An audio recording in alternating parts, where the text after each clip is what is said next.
Assalamualaikum warahmatullahi wabarakatuh. Perkenalkan, saya Rian Probokartiko dari kelompok 1 Seminar Akuntansi. Sebelumnya saya perkenalkan nama anggota dari kelompok 1. Yang pertama ada Lailatul Hasanah, yang kedua Rangga Ardianto Permadi, yang ketiga Diana Sukma Febriani, dan yang terakhir adalah saya sendiri, Rian Probokartiko. Kelompok kami akan mereview jurnal tentang yang berjudul Accounting Comparability, Financial Reporting Quality, and the Pricing of Accrual.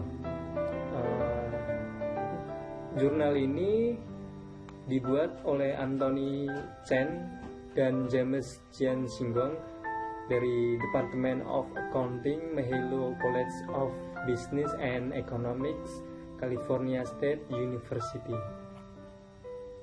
Kemudian sejarah artikel diterima tanggal 26 Juli 2018, diterima dalam bentuk revisi tanggal 17 Maret 2019 dan tersedia online tanggal 28 Maret 2019. Kemudian untuk abstrak, di bagian abstrak ini saya lampirkan abstrak dari artikel yang asli, yang mana tidak saya potong atau saya tambahi. Yang ada garis biru, garis atau tanda merahnya itu adalah inti daripada pokok pembahasan kita. Di antaranya ada tujuan daripada penelitian, hasil penelitian, dan cara penelitian seperti apa. Kemudian untuk tujuan penelitian yaitu menguji pengaruh perbandingan akuntansi terhadap kualitas pelaporan keuangan dan sejauh mana pengguna laporan keuangan memahami implikasi accrual perusahaan. Nah, untuk yang sumber penelitian, komparabilitas atau perbandingan dari laporan keuangan periode sebelumnya dikaitkan dengan kualitas pelaporan keuangan yang lebih tinggi di periode selanjutnya. Untuk temuan ini menunjukkan bahwa perbandingan akuntansi yang ditingkatkan bermanfaat bagi pembuat dan pengguna laporan keuangan.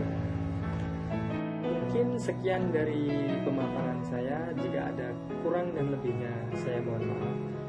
Untuk pemaparan yang selanjutnya akan dijelaskan dan dipaparkan oleh kelompok saya. Jika ada kurang dan salah kata, saya mohon maaf. Wassalamualaikum warahmatullahi wabarakatuh. Oke, baik. Selanjutnya itu ada introduction, dan introduction itu ada pertama adalah introduction, itu ada dua. Yang pertama ada fenomena gap, terus yang kedua ada research gap. Nah, oke, saya jelaskan satu ya. Di fenomena gap itu Dewan Standar Akuntansi Keuangan FABSB 1980 menyatakan bahwa keputusan investasi dan pinjaman tidak dapat dibuat secara rasional jika informasi komparatif tidak tersedia. Nah, lalu research gap itu adalah penelitian yang ada tentang perbandingan akuntansi, terutama berfokus pada manfaatnya ke pengguna laporan keuangan seperti analisis keuangan dan kreditor. Misalnya ada Franco Kotari dan Verdi tahun 2011 itu, Kim Krat dan Rian 2013. Nah, itu ada sangat sedikit penelitian yang meneliti implikasi dari komparabilitas bagi manajer, seperti itu. Lalu selanjutnya akan dijelaskan oleh teman saya. Variabel yang digunakan di dalam penelitian ini yaitu 3 variabel. 1 variabel independen atau yang sering kita sebut dengan variabel X, dan 2 variabel dependen atau yang sering kita sebut dengan variabel Y. Kualitas laporan keuangan sebagai variabel X dan perbandingan akuntansi serta harga akrual sebagai variabel Y. Kualitas laporan keuangan adalah nilai absolut dari nilai estimasi residual dari suatu model Dachau yang menyatakan bahwa akrual berkualitas tinggi pada akhirnya harus direalisasikan sebagai uang tunai karena akrual mengantisipasi pengumpulan dan pembayaran kas di masa depan. Kemudian, perbandingan akuntansi adalah nilai negatif dari perbedaan absolut antara pendapatan yang diprediksi oleh perusahaan yang berkaitan. Kemudian, harga akrual adalah kemampuan harga untuk mengantisipasi akrual menjadi komponen diskresioner dan kenormalan data. Di dalam variabel independen atau yang sering kita sebut dengan variabel X, terdapat 16 indikator dan pengukuran variabel untuk menguji hasil penelitian di dalam artikel ini. Yang pertama yaitu ukuran komparabilitas perusahaan pasangan. Nah, cara pengukurannya yaitu nilai negatif dari perbedaan absolut antara laba yang diprediksi untuk perusahaan I dan perusahaan J. Yang kedua yaitu ukuran komparabilitas tahun perusahaan, transformasi peringkat hasil atau rata-rata ACCT COMP dari perusahaan teratas. Terus selanjutnya yaitu ada ukuran perbandingan tahun industri, selanjutnya ada transformasi peringkat desil, laudit, DA, CFO, dan ACC. Kemudian untuk indikator pengukuran variabel lainnya yaitu ada NA yang diperkirakan secara cross-seksional untuk setiap tahun industri. Selanjutnya ada penjualan bersih yang diskalakan dengan rata-rata total aset. Kemudian ada pengembalian tahunan yang disesuaikan dengan ukuran yang berakhir 3 bulan setelah akhir tahun fiskal. Kemudian ada kapitalisasi pasar diskalakan berdasarkan nilai buku ekuitas biasa. Kemudian ada siklus operasi didefinisikan sebagai log dari jumlah analisis yang membuat perkiraan EPS tahunan. Selanjutnya ada variabel indikator yang ditetapkan sama dengan 1 jika perusahaan memiliki auditor N besar. Yang selanjutnya ada NALAIS yang didefinisikan sebagai log dari jumlah analisis yang membuat perkiraan EPS tahunan. Yang terakhir yaitu ada ROA, penghasilan sebelum pos luar biasa dan operasi yang dihentikan dan diskalakan dengan rata-rata total aset. Di dalam artikel penelitian ini terdapat beberapa riset terdahulu yang mendukung. Riset terdahulu yang pertama yaitu penelitian yang dilakukan oleh Dachau pada tahun 2002 dalam penelitian modifikasi laba, persistensi, dan biaya audit menyatakan bahwa accounting comparability berpengaruh negatif terhadap kemungkinan penyajian kembali keuangan, biaya audit, dan akrual diskresioner. Kemudian penelitian terdahulu yang kedua ada penelitian dari Demirjian DKK pada tahun 2011 yang menunjukkan bahwa preferensi manajerial dan karakteristik berpengaruh positif terhadap pelaporan keuangan perusahaan.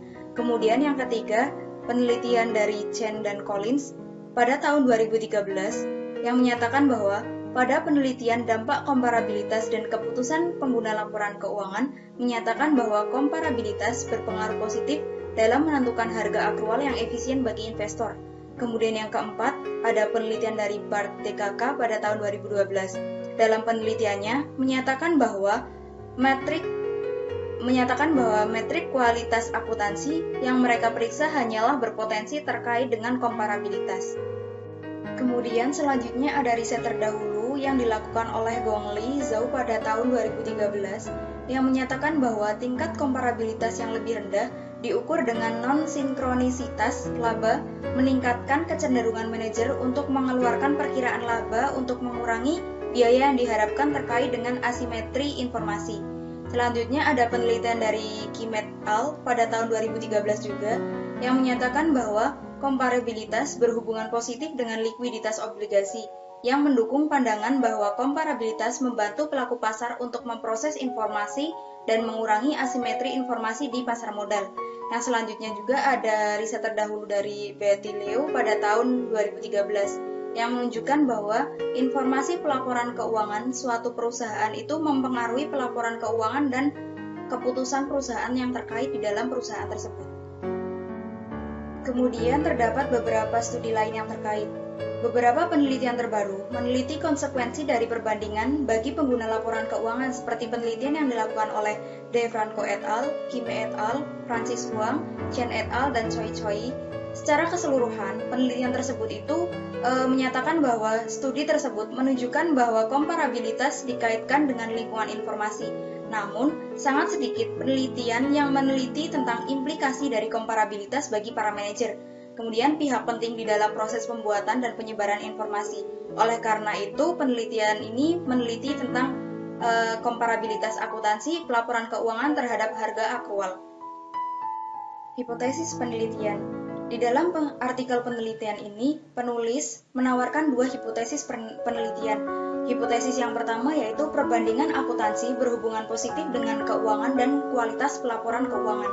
Melalui hipotesis yang pertama ini, peneliti mengharapkan komparabilitas untuk memungkinkan manajer menghasilkan perkiraan yang berwawasan ke depan lebih andal dan sinyal kinerja perusahaan yang lebih baik dengan akrual diskresioner. Hipotesis yang kedua yaitu perbandingan akuntansi secara positif terkait dengan efisiensi harga akrual diskresioner. Nah, di dalam hipotesis yang kedua ini, peneliti mengharapkan komparabilitas untuk meningkatkan kemampuan investor dalam memproses informasi akuntansi. Bisa dilihat di dalam bagian yang tertera pada PPT, hubungan antara perbandingan akuntansi sebagai X1 dengan kualitas laporan keuangan sebagai Y1 dan harga akrual sebagai Y2. Di situ, perbandingan akuntansi dengan kualitas laporan keuangan dijadikan hipotesis yang pertama, kemudian perbandingan akuntansi dengan harga akrual dijadikan hipotesis yang kedua. Di sini, perbandingan akuntansi yang sebagai X1 menggunakan 16 indikator variabel dan pengukuran yang sudah saya paparkan sebelumnya. Selanjutnya, saya akan menjelaskan mengenai metode penelitian yang digunakan dalam jurnal akuntansi keuangan pada jurnal internasional yang telah kelompok kami pilih. Nah, yang pertama, pada tahap metode penelitian ini ada desain penelitian. Jadi, pada desain penelitian ini, peneliti itu menggunakan metode De Franco et al. Pada tahun 2011 untuk mengukur komparabilitas akuntansi. Nah, ini yang kedua, ada teknik populasi dan sampel.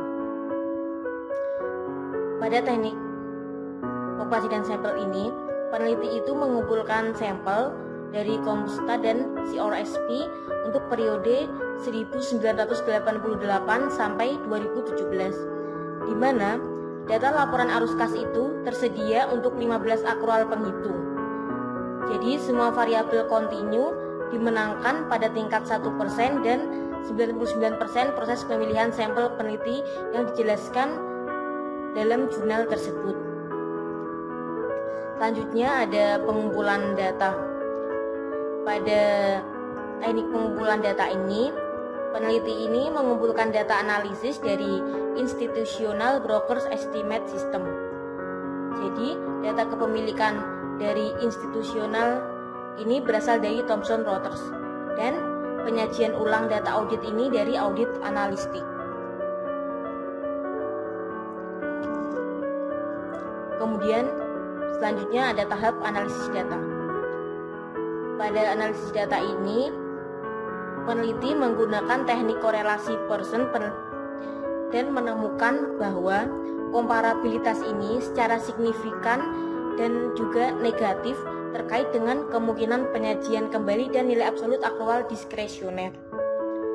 Pada analisis data ini, peneliti itu menemukan bahwa komparabilitas ini secara positif dan juga signifikan itu terkait dengan log alami dari biaya audit.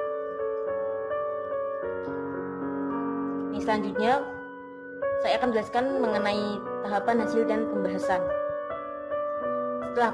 Setelah peneliti ini melakukan penelitian dan juga merujuk pada penelitian-penelitian sebelumnya, peneliti menemukan beberapa temuan dari hasil penelitiannya. Nah, temuan-temuan itu diantaranya yang pertama adalah peneliti menemukan bahwa hasil secara kualitatif itu serupa ketika peneliti menggunakan ukuran industri dari komparabilitas. Ukuran ini menggunakan pendataan non-diskresioner dan regresi dua biaya untuk mengatasi masalah endogenitas. Kemudian temuan yang kedua, peneliti ini tidak dapat mendokumentasikan hubungan yang signifikan antara komparabilitas dan penyajian kembali saat berfokus pada penyajian kembali yang dihasilkan dari perilaku manipulatif. Kemudian temuan yang ketiga, peneliti menemukan bahwa investor menanggapi akrual kurang kuat ketika komparabilitas lebih besar. Dan temuan yang keempat, peneliti menemukan bahwa hasil yang menunjukkan bahwa tingkat komparabilitas yang lebih besar itu meningkatkan lingkungan informasi dan memungkinkan manajer untuk memperkirakan akrual diskresioner dengan lebih akurat dan memberikan sinyal informasi pribadi dengan lebih efektif. Kemudian